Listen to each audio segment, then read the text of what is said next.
El título de mi predicación es ¿continuaremos pecando? ¿Continuaremos pecando, iglesia? ¿Continuaremos mintiendo? ¿Continuaremos criticando? ¿Continuaremos en el adulterio? ¿Continuaremos haciendo de las suyas del pecado? ¿Permitiendo que el pecado esté en nosotros? ¿Vamos a permitir que el pecado nos esclavice, nos ate? ¿Vamos a permitirlo? Mira, muchas veces nosotros, como creyentes, proclamamos que somos libres del pecado, que Jesús hizo una obra perfecta allí en la cruz. Muchas veces tenemos oportunidades de compartir a otras personas y decirles: Jesús te puede hacer libre de tu pecado. Jesús te puede liberar de esa esclavitud. Pero ¿sabes qué? Muchos creyentes, aún después de compartir eso, están viviendo esclavizados al pecado. Están viviendo atados a pecados ocultos. Y es allí donde lo podemos ver en la iglesia en general. No solo hablando personalmente aquí, sino en la iglesia en general. Lo que está sucediendo es que el pecado se está infiltrando dentro de la iglesia. Y parece ser que no estamos valorando lo que Jesús hizo en la cruz. Hay muchas personas que declaran ser libres del pecado, pero siguen atadas al pecado. Siguen atadas a la lujuria, siguen atadas a la envidia, siguen atadas a peleas, siguen atados a la amargura, siguen atadas. Y lo triste es que ni siquiera están dispuestos a abandonar su pecado. Por lo menos si dijeran: reconozco mi pecado, quiero cambiar, pero es que ni siquiera eso. No quieren cambiar. No quieren abandonar su pecado. Y es aquí donde quiero que puedas abrir tu Biblia en Romanos capítulo 6, versículo 1 y 2. A ver si pudiera ser Romanos capítulo 6, versículo 1 y 2.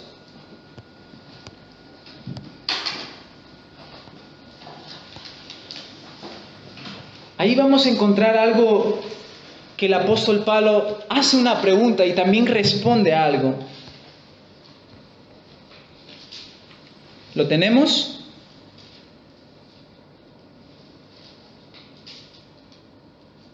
¿Alguien lo puede leer? Porque yo creo que voy a leer la nueva traducción viviente y a lo mejor si no lo tienes, pues nos vamos a hacer un lío. Romanos capítulo 6, versículo 1 y 2. ¿Qué diremos entonces? ¿Continuaremos en pecado para que la gracia abunde? De ningún modo. Nosotros que hemos muerto al pecado, ¿cómo viviremos aún en él? Escucha mi versión, dice: ahora bien, ¿deberíamos seguir pecando para que Dios nos muestre más y más su gracia maravillosa? Es una pregunta. Y el apóstol Pablo responde lo siguiente: por supuesto que no. Nosotros hemos muerto al pecado. Entonces, él pregunta: ¿cómo es posible que sigamos viviendo en pecado? ¿Cómo es posible, iglesia, que sigamos viviendo en pecado?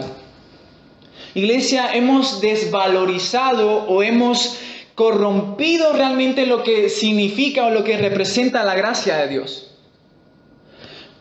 En este tiempo, muchas iglesias, muchos pastores, muchos predicadores están vendiendo el evangelio. Han diluido el evangelio. Están presentando una gracia barata que no conlleva sacrificio, que no conlleva compromiso, que no conlleva negación a nosotros mismos. ¿Sabes cuál es esa gracia barata? La gracia barata es la predicación del perdón sin arrepentimiento. Dios te perdona, pero no tienes que arrepentirte. Vive tu vida como tú quieres. La gracia barata es recibir el bautismo en aguas, pero no recibir disciplina, corrección del Señor.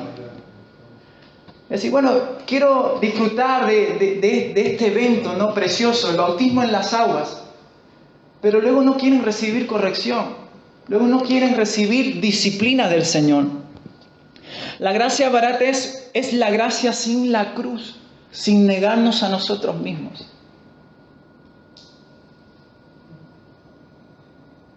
¿Para qué? Para seguir viviendo en pecado.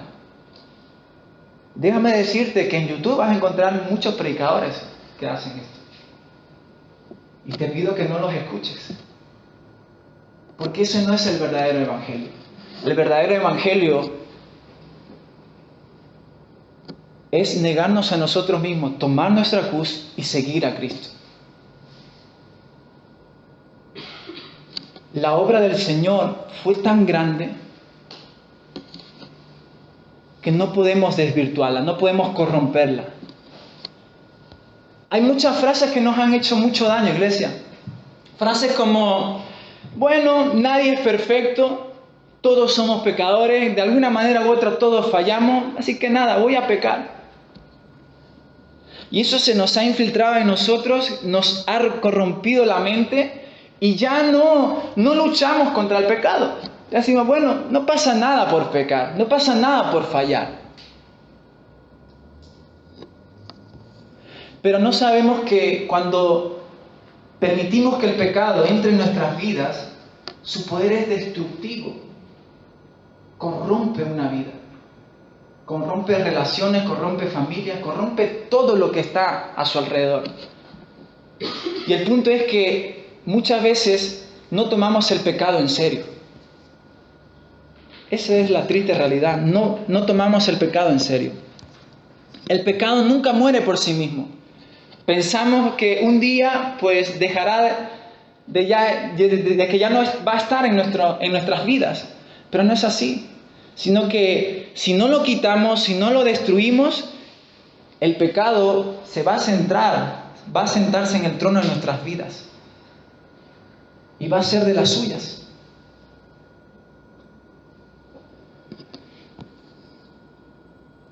Y cuando el pecado está tanto dentro de ti, el Espíritu Santo va a venir a través de una persona y te va a decir, mira, no estás haciendo las cosas bien. Que eso es pecado, eso está mal, tienes que cambiar.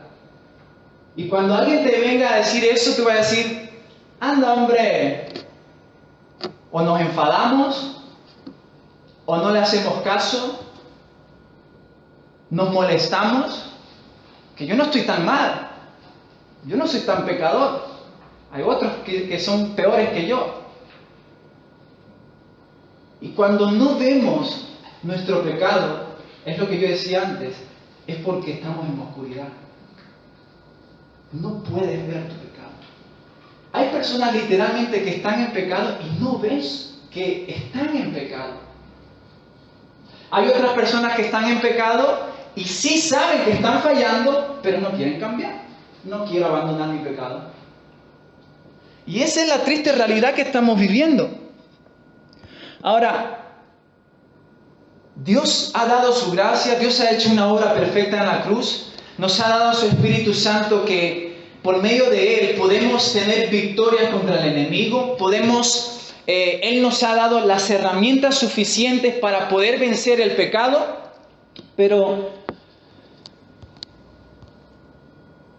esta promesa no es para todos, sino que esta promesa es para aquellos que están cansados de pecar. Es para aquellos que dicen, mira, yo ya no quiero pecar, yo ya estoy hastiado de pecar, yo quiero cambiar. Entonces el Espíritu Santo viene a actuar. Porque te preguntaré algo, ¿por qué razón el Espíritu Santo derramaría su poder libertador en alguien que no ve su pecado como un asunto serio? ¿Por qué razón el Espíritu Santo derramaría su poder libertador en alguien que no ve su pecado como un asunto serio? No toma en serio su pecado. Muchas veces podemos pensar que el Espíritu Santo va a venir a hacer la obra en mí mientras yo disfruto de mi pecado. Puede venir ese pensamiento, pero no es cierto. El Espíritu Santo trabaja en nosotros, pero necesita colaboración, necesita cooperación de nosotros. Que nosotros podamos dejarnos cambiar por Él, que nosotros podamos dejarnos transformar. Pero si nosotros no vemos nuestro pecado que fuera algo serio, ¿Qué? Es imposible. Si un drogadicto no reconoce que tiene ese pecado, ¿alguien le puede ayudar? ¿Es posible? Es imposible. No se puede. Aunque tú tengas compasión de esa persona y quieras ayudarle y quieras hacer todo lo que tú quieras para que esa persona cambie, si esa persona no decide por sí mismo reconocer que tiene un vicio y que quiere cambiar, no es posible cambiar. Y es ahí donde yo hablo, donde la cooperación que debemos de tener nosotros con el Espíritu Santo. Pero primeramente necesitamos ver la seriedad del pecado. Muchas veces no tomamos seriedad el pecado. A veces mentimos rápidamente y no lo tomamos como seriedad. A veces cometemos errores y no lo vemos como algo serio. Pero para el Señor es algo serio, iglesia. El Señor quiere que no vivamos esclavos al pecado, porque Él hizo una obra perfecta. Y su gracia quiere actuar sobre nosotros, pero necesitamos primeramente verla. Ver nuestro pecado como algo serio, como algo que Dios quiere quitar de nuestras vidas. Pero si nosotros no queremos quitarla,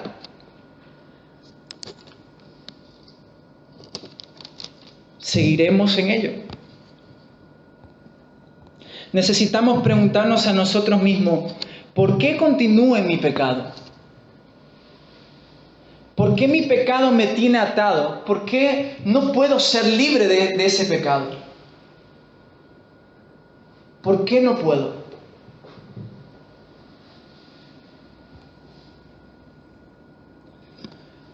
Meditando en todo de lo que hace el pecado en nuestras vidas y en general en la iglesia, y no solo en la sociedad, sino en general en la iglesia, en la reflexión en el Señor me mostró una herramienta poderosa y a la vez lo que falta para vencer el pecado. Meditando en el Señor me dijo, la gente está esclavizada al pecado, gran parte porque no tienen temor de Dios. No hay temor de Dios.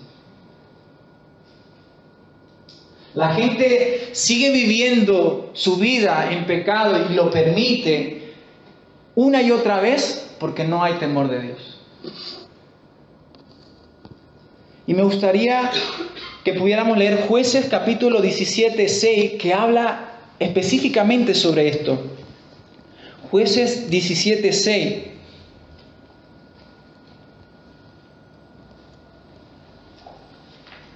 Es un solo versículo, pero encierra todo lo que vamos a decir ahora. Jueces 17, 6.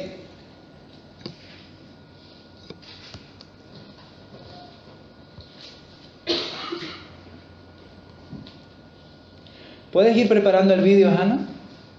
Porfa. ¿Lo tenemos? Jueces 17, 6. Dice lo siguiente. Jueces 17, 6. En aquellos días no había rey en Israel. ¿Alguien sigue la lectura o espero un momento más? ¿Espero?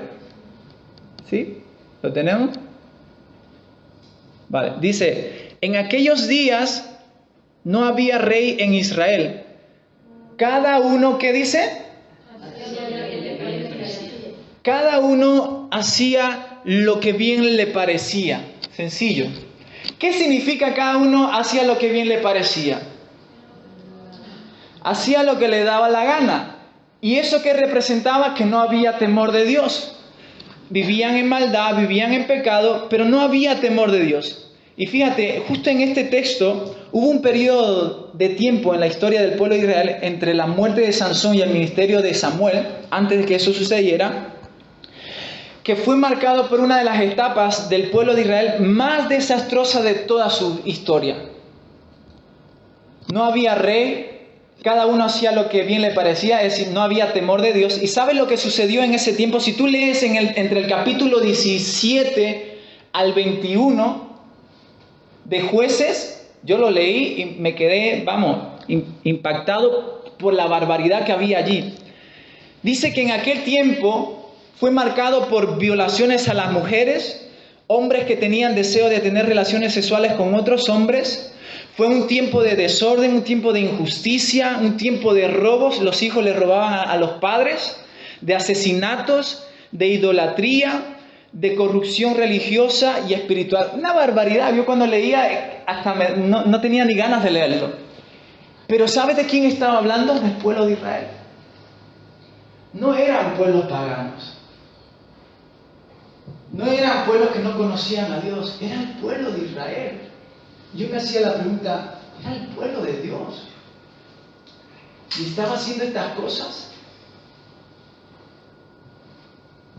Cuando vi la sociedad que se había dado en este tiempo, en el libro de Jueces, rápidamente me vino la comparación a esta sociedad. Esta sociedad vive sin temor de Dios. Lo que vemos en las noticias es porque no hay temor de Dios. Sencillamente por eso. No hay temor de Dios. Hay adulterio, hay asesinato, hay robo, hay injusticia, hay guerras, hay destrucción en los hogares. No hay temor de Dios. Y es más, te digo algo. Eso no es solamente dentro de la sociedad, sino también dentro de la iglesia. Y eso fue lo que me hizo clamar al Señor. Señor, dentro de tu casa. Dentro de tu casa, Señor. Parece que no, pero sí. Dentro de tu casa, teniendo todo eso. Y me gustaría que pudiéramos ver un vídeo que refleja un poco todo esto que estamos diciendo.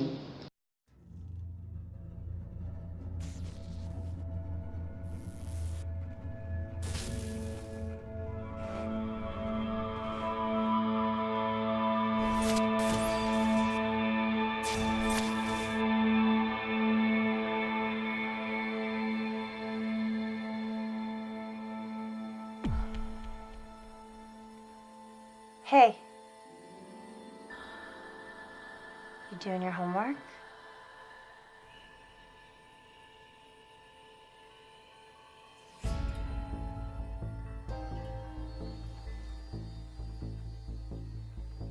Can I ask you something?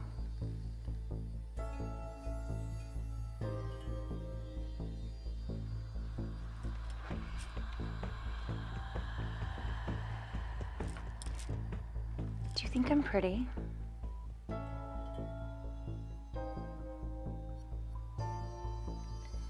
What's your favorite part about me?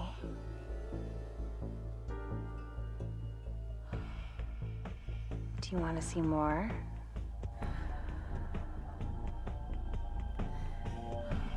I can show you whatever you want. Honey, dinner's almost ready. What's wrong? Nothing. Okay, we'll finish up what you're doing and come on downstairs. Okay.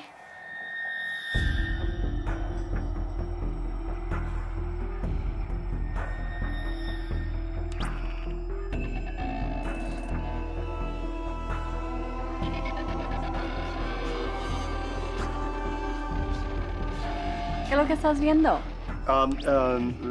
Nada, es solo un programa de televisión. Oh, ok, voy a ver hasta la cena, ¿ok? Ok.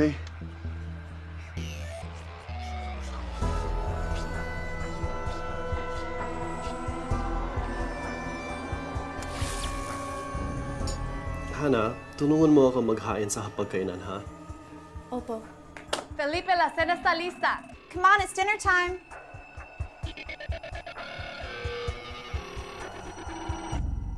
Dear Heavenly Father, thank you for keeping our family safe. And thank you for this delicious meal that you have so graciously given us. And thank you for keeping our family close and so full of love for each Para other. todos los abuelos que tenemos en la Thank you for familia, keeping the que daughter los of cuiden mucho. And thank Y you for también keeping que toda la gente que necesita ayuda, que los ayuden Dios.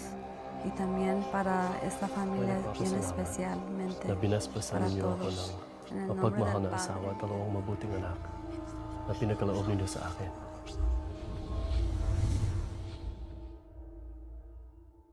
De los 7 billones de personas en el planeta, 2.2 billones están en línea. Hay 247 billones de correos electrónicos y 5 billones de textos enviados diariamente. En el 2010, la persona promedio pasó más de 18 horas por semana en línea. El 40% de los niños en los Estados Unidos están en línea y el Internet es más popular que la TV. Diariamente, 2.5 billones de correos electrónicos pornográficos circulan y 47% de los niños reciben correo pornográfico no deseado. Las estadísticas muestran que la edad promedio de ver pornografía por primera vez es 9 años. El 90% de los niños entre 8 y 16 años ya han visto alguna pornografía. El 77% de los adolescentes antes de la edad de 18 años la han visto en el Internet. Y el 80% de 15 a 17 años han sido expuestos a pornografía fuerte. De hecho, la industria para adultos dice que de 20 a 30% de su audiencia son niños. Más de 1 billón de sitios pornográficos están a solo un clic de distancia. La mitad de las familias cristianas reportan que la pornografía es un gran problema, que incrementa infidelidad matrimonial por más de 300%. Aún así, el 67% de los hombres y el 49% de las mujeres piensan que la pornografía es aceptable. La mitad de todas las personas que tuvieron interacción sexual por Internet perdieron el interés en el sexo matrimonial. De acuerdo a la Academia Americana de Abogados, el 68% de todos los divorcios se debieron a que uno de los dos conoció a un nuevo amante en el Internet. Muchos pastores acuerdan que la adicción a la pornografía es lo más dañino para su congregación. Aún así, en una encuesta conducida en el 2002, el 30% de todos los pastores han visto porno en el Internet en los últimos 30 días, y más de la mitad de ellos lo han hecho en el último año. De acuerdo a una encuesta conducida en agosto del 2006, el 20% de las mujeres sufren de adicción a la pornografía. Pero hay salida. Hay lugares dedicados a restaurar familias quebrantadas y a educar a los padres. Josh McDowell tiene una campaña dedicada a pelear contra este problema. JustOneClickAway.org tiene recursos y capacitación si usted lucha contra esta adicción. Pero la esperanza está a solo un clic de distancia. Para más información, visite JustOneClickAway.org.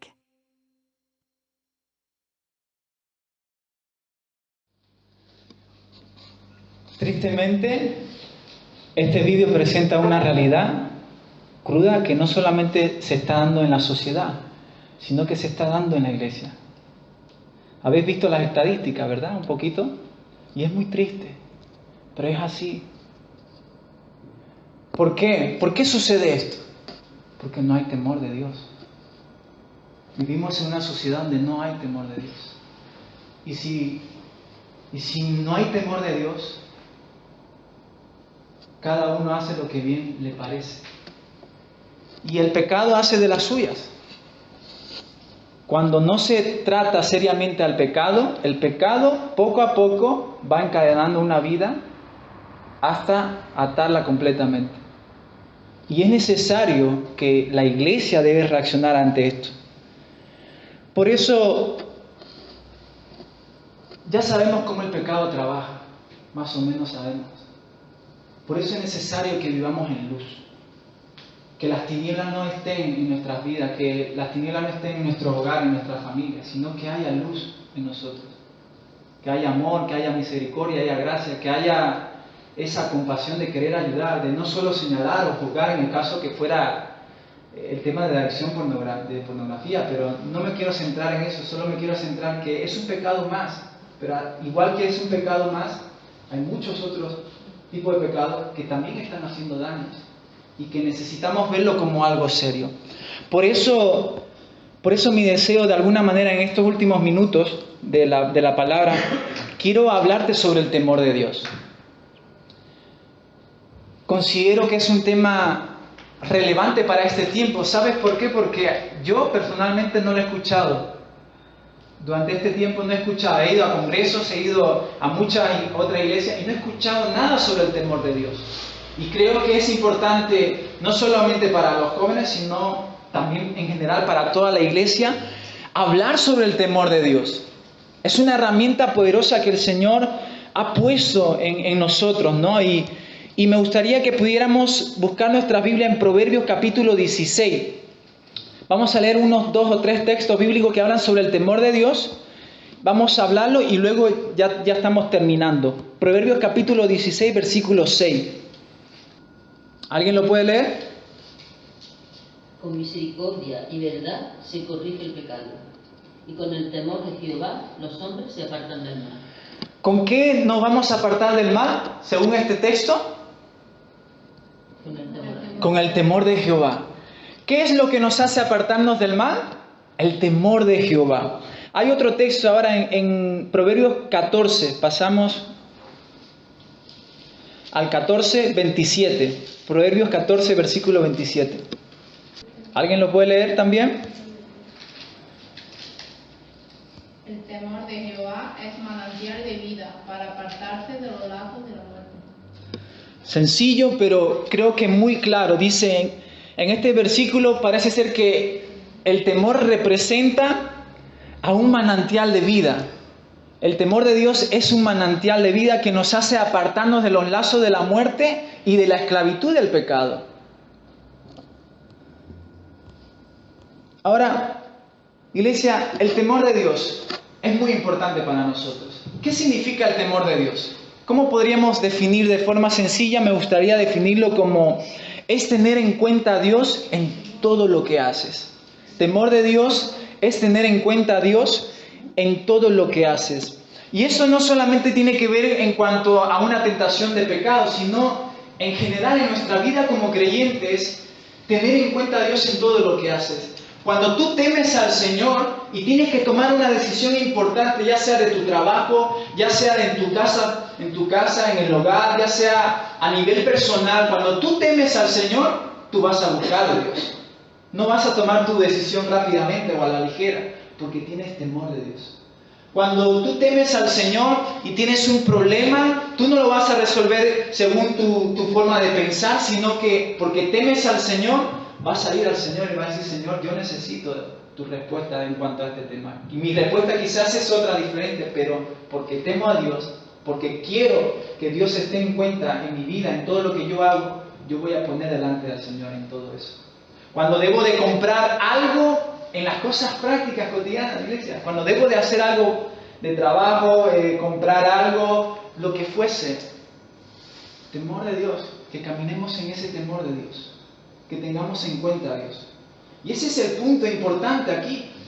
Cuando hay temor de Dios y cuando tenemos en cuenta a Dios, hay otros textos que no lo he mencionado, pero habla que nuestra vida prospera, nos va bien en la vida. Y ahora enfocándonos en el tema de la tentación y del pecado, ¿sabes lo que produce cuando hay temor de Dios? Cuando tú eres tentado a mentir, cuando tú eres tentado a, yo que sé, a envidiar, a cualquier otro tipo de pecado, sea lo que fuese, porque tú temes a Dios, ese temor te impide caer en ese pecado. Tú temes a Dios, tú valoras, tú honras a Dios, tú respetas a Dios, temes las advertencias que el Señor te da. Temes al Señor, hay un temor reverente en nosotros. Y no haces las cosas como por sí, por hacerlas, sino porque tienes en cuenta a Dios. Veo en las Escrituras un ejemplo de un joven José. No sé si alguien se acuerda de José, hijo de Jacob, joven entre 17 y 18 años. Este joven, no voy a entrar en toda su historia, solamente me quiero centrar en el momento en que está en la casa de Potifar, su jefe. Él trabajaba para Potifar. Por lo visto, Potifar era un hombre rico que tenía muchas posesiones. También trabajaba para el imperio de aquella época, que era el imperio egipcio. Y dice que Potifar confiaba en José. confiaba en que él administraría sus riquezas, administraría todas las cosas en su casa. Entonces, Potifar muchas veces se tenía que hacer otras cosas, a veces se iba de casa. Y dice que entre esos momentos, la mujer de Potifar, la esposa de Potifar, deseó sexualmente a José. Cuando lo vio a José dijo, este chico es guapísimo, es joven, quiero tener relaciones sexuales con él. Y dice que en una de esas, esta mujer se acercó a José y le dijo, José, acuéstate conmigo. Aprovechando de que su esposo no estaba en casa, quería acostarse con él. Y leyendo esta historia un poquito en Génesis 39, versículo 9, solamente quiero que lo escuches. Fíjate la respuesta de José. Cuando esta mujer le propone tener relaciones sexuales, le dice, ¿cómo podría yo cometer semejante maldad? Sería un gran pecado contra Dios. ¿Cómo podría yo cometer semejante maldad? Sería un gran pecado contra Dios. ¿Qué podemos ver aquí? José, siendo joven ya, él era un joven que temía al Señor. Él veía que José amaba lo que Dios ama y aborrecía lo que Dios aborrece. Y Dios aborrece el adulterio o el tema de la fornicación en el caso de su historia. Sabemos un poco su historia, cómo termina esta historia. La mujer vuelve a insistir. Acuéstate conmigo. Y dice que la agarra de las ropas, se la acerca y José no tiene otra que salir corriendo. Dice que huye de ese lugar. Tuvo que huir. Y es más, la historia dice que la mujer se quedó con la ropa. Algunos ya llegan a decir que salió desnudo, pero salió por salvar su vida por el pecado, contra el pecado. Pero aquí yo puedo ver que José, siendo joven, ya temía al Señor.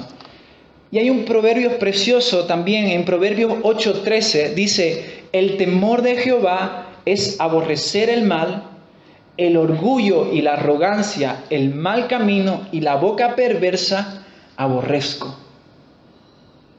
Cuando yo meditaba en este texto, me impactaba mucho porque dice que el temor de Jehová es aborrecer el mal. Cuando hay alguien que teme a Dios, dice que le da asco el orgullo.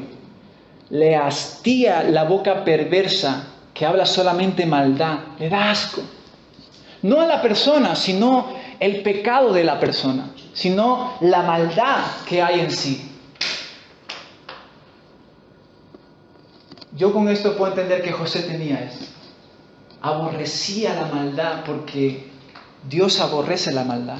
Y amaba las cosas de Dios porque Dios es amor y él quería obedecerle. Ahora, muchos creyentes no llegan a aborrecer su pecado. Hay muchos creyentes que dicen, ven este texto a lo mejor y dicen, ¿cómo puedo yo llegar a aborrecer mi pecado? A odiar mi pecado. Cuando me veo tentado, siento que me es imposible detenerme. Siento que no puedo. No me puedo resistir. ¿Cómo puedo aborrecer mi pecado? Y es aquí una respuesta que solamente viene de Dios. La respuesta es que el temor de Dios, tú y yo no lo podemos producir. Solo Dios lo puede producir. Solo su Espíritu Santo lo puede poner en nosotros. Y si quieres podemos mirar en Jeremías 32:40 que afirma esto. Y dice, Jeremías 32:40 dice, y haré con ellos pacto eterno, que no me volveré atrás de hacerles bien, y pondré mi temor en el corazón de ellos, para que no se aparten de mí. Es el Señor que dice aquí, y pondré mi temor en ellos, para que no se aparten de mí. Yo ya estoy casi acabando. Pero aquí hay algo muy claro. ¿Tú quieres tener temor de Dios? ¿Quieres poner en cuenta a Dios en todo lo que tú haces, tus estudios, en el trabajo, en tu casa, en todas las decisiones que tomas. Es Dios quien lo puede dar. Dios es quien da el temor, su temor. ¿Para qué? Para que nos apartemos del mal. Una iglesia llena de temor de Dios va a ser una iglesia próspera. No va a permitir que el pecado nos ate, nos esclavice, sino que va a permitir que el Señor nos prospere. Podamos vivir y disfrutar de la vida que el Señor nos ha dado. Ahora, sabemos que el temor de Dios solamente Él nos los da, pero hay algo que nosotros podemos hacer. Y te dejo el último versículo. Dice Isaías 55, 6 y 7. Buscad a Jehová mientras puede ser hallado. Llamadle en tanto que está cercano. Deje el impío su camino y el hombre inicuo sus pensamientos, y vuélvase a Jehová, el cual tendrá de él misericordia, y al Dios nuestro, el cual será amplio en perdonar. Buscar a Jehová mientras puede ser hallado. Lo que podemos hacer, ¿sabes qué es, iglesia? Buscar al Señor. Buscarle. Él está cercano a nosotros. Y su palabra nos dice que si nosotros nos arrepentimos de nuestros pecados, Él tiene misericordia. Él tiene gracia para perdonarnos y limpiarnos. Su gracia es hermosa, pero debe haber una actitud en nosotros de querer buscar su rostro. ¿Recordáis la historia de David? David fue un hombre de Dios que era conforme al corazón de Dios. Cometió errores enormes. Cometió adulterio, suicidio, se le murió su bebé por culpa de su pecado. Su hijo se le rebeló, le quiso quitar su reino. Es más, lo llegó a conseguir. Tuvo que ser perseguido por mucho tiempo. Su pecado le llevó a tener muchas consecuencias, pero una de las cosas que había en David era tener un corazón contrito, un corazón humillado delante de Dios, que sabía reconocer su pecado y decía: Señor, te pido perdón, te he fallado. Que tu gracia venga sobre mi vida, que tu espíritu no se aleje de mí, decía. Y hermanos, estamos en la batalla del pecado. El pecado está ahí, está a la puerta. Va a tocar tu corazón, va a tocar tu vida. Cuando salgamos de aquí, al momento va a tocar nuestras vidas. Pero que podamos decirle: Espíritu Santo, no te alejes de mí. Lléname de tu temor, un temor reverente que me haga apartarme del mal, que ya no viva en el pecado, que ya no viva en la esclavitud, que vea el pecado como algo serio, como algo que debo de tratar, no como algo que debo de pasar por alto, sino como algo serio. Ponte de pie, vamos a hacer una oración al Señor. Sé que se ha alargado un poco, pero creo que era importante hablar sobre el tema del temor de Dios. El temor de Dios nos hace vivir en su gracia y en su bendición, porque nos aparta del mal.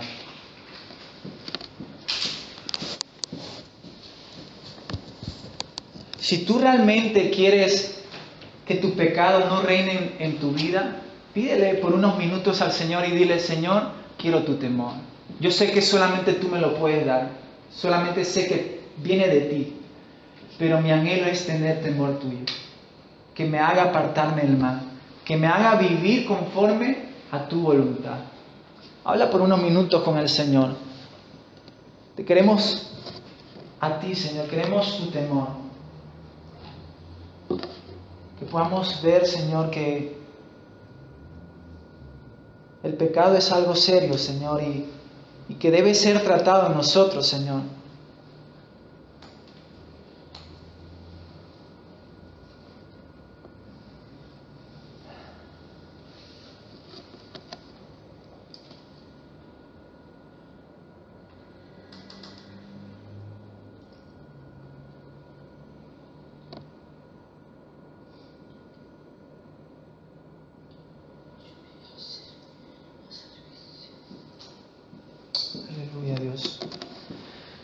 Padre,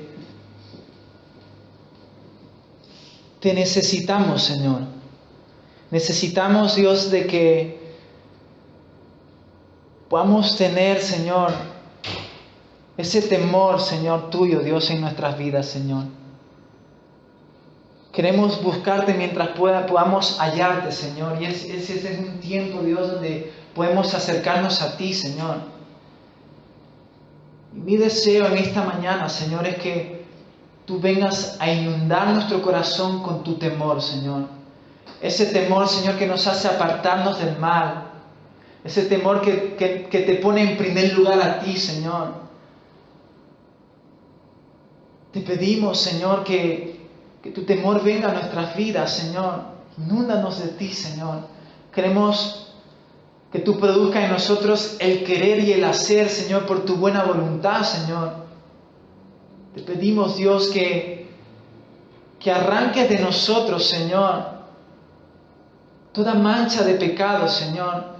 Todo aquello, Señor, que quiere venir a querer esclavizar nuestras vidas, a querer destruir nuestros hogares, Señor. Te pido, Dios mío, que tu luz venga a nosotros, Señor, y que podamos ver, Señor, nuestro pecado, Señor, y poder arrepentirnos de ello, Señor. Podamos confesarlo delante de ti, Señor. Te pido, Dios mío, que tu luz venga a nosotros, Señor, porque queremos vivir en tu justicia, Señor. Queremos vivir, Señor, en tu amor, Señor. Queremos vivir, Señor, viviendo, Señor, en todo lo que tú deseas para nosotros, Señor. No permitas que el pecado, Señor, destruya hogares, Señor. No lo permitas, Señor. Queremos vivir en tu luz, Señor. Incomódanos una vez más, Señor, para poder seguir cambiando, para poder seguir siendo transformados por ti, Señor. Queremos que tú, que eres el alfarero, nos moldee una vez más. Moldéanos, Señor.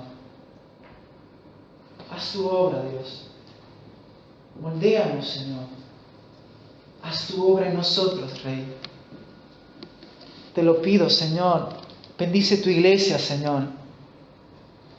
Toda acusación, Señor, que viene del Espíritu Santo, podamos discernirla, porque sé que esa culpabilidad, Señor, es para arrepentimiento, Señor. Mas, sin embargo, toda acusación, Señor, y toda condenación que quiere venir del enemigo, Señor, que podamos discernirla y que podamos quitarla de nuestras vidas. Mas aquello que tú nos muestras, que viene de ti, Señor, que podamos aceptar y que podamos reconocer, Señor, que nos podamos rendir a ti, Señor, y podamos decirte, Señor, necesito cambiar. Haz tu obra en mí. Te pedimos, Señor, como iglesia, Señor, que en este año, Señor, sea un año de luz sobre nuestras casas, un año de luz sobre nuestras familias, un año de luz sobre tu iglesia, Señor. Quita toda corrupción que pueda haber en nosotros y que aún no hemos visto, Señor. Quita toda injusticia, Señor, que podamos tener, Señor, y que aún no hemos visto, Señor. Te lo pedimos en el nombre de Jesús, Señor. Ayúdanos, Señor, a vivir, Señor, en tu voluntad, Señor. Viviendo en ti, Señor, es como las naciones, Señor, podrán ver tu luz, Señor. Es como nuestras familias más cercanas podrán ver tu luz, Señor. Los pueblos, Señor.